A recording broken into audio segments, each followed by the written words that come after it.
Hello and welcome to Paathashaala. Today we will look into an essential topic concerning Indian democracy, the delimitation exercise. The delimitation exercise is a crucial aspect of our democratic framework. But what exactly does delimitation mean?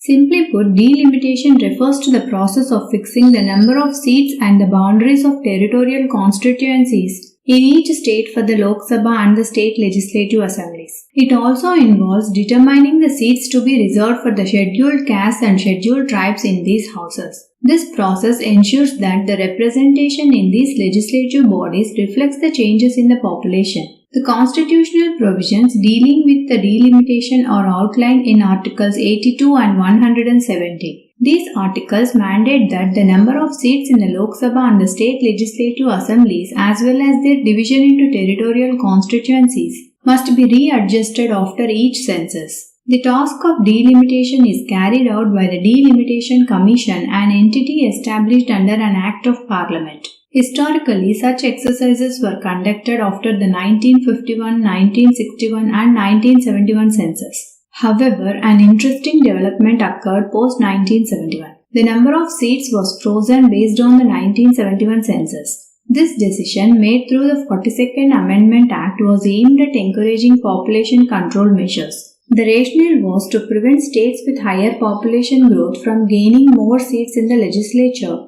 thus maintaining a balance. This freeze was initially set to last until the year 2000 but was later extended by the 84th Amendment till 2026. Consequently, the allocation of seats is still based on the population data from the 1971 census. With the year 2026 approaching, the conversation around a fresh delimitation exercise has gained momentum. This exercise ideally should be based on the first census after 2026, which would have been the 2031 census. However, the 2021 census was postponed due to the COVID-19 pandemic and subsequent delays by the central government. Therefore, the delimitation process may soon be underway based on projected population figures as of 2026.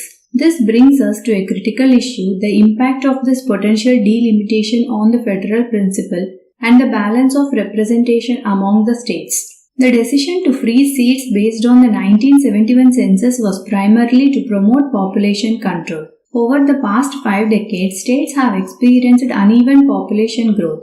States like Uttar Pradesh, Bihar, Madhya Pradesh and Rajasthan have seen significant increases, whereas southern states like Kerala, Tamil Nadu, Karnataka and Andhra Pradesh have managed to control their population growth more effectively. Two main options are under discussion for the upcoming delimitation. The first option is to continue with the existing 543 seats and redistribute them among states based on the latest population data. The second option is to increase the number of seats to 848 with a proportionate increase among states. In both scenarios, it is apparent that northern states with higher population growth would gain more seats while southern and smaller northern states would be at a disadvantage.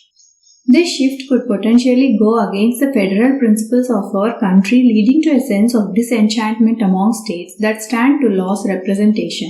The international practices provide some perspective on handling such issues. For example, in the United States, the number of seats in the House of Representatives has been capped at 435 since 1913, despite the population increasing nearly fourfold. Seats are redistributed after each census using the method of equal proportion, minimizing significant changes in state representation. Similarly, the European Union Parliament divides seats among member countries based on degressive proportionality, ensuring smaller countries retain adequate representation. To harmoniously reconcile democratic and federal principles, an ideal solution might involve capping the number of Lok Sabha seats at the current 543. This approach would ensure no disruption in the present representation, maintaining the federal balance. Meanwhile, the number of MLAs in each state could be increased to reflect current populations, addressing democratic representation needs at the state level. Moreover, empowering local bodies like panchayats and municipalities through increased devolution of powers and finances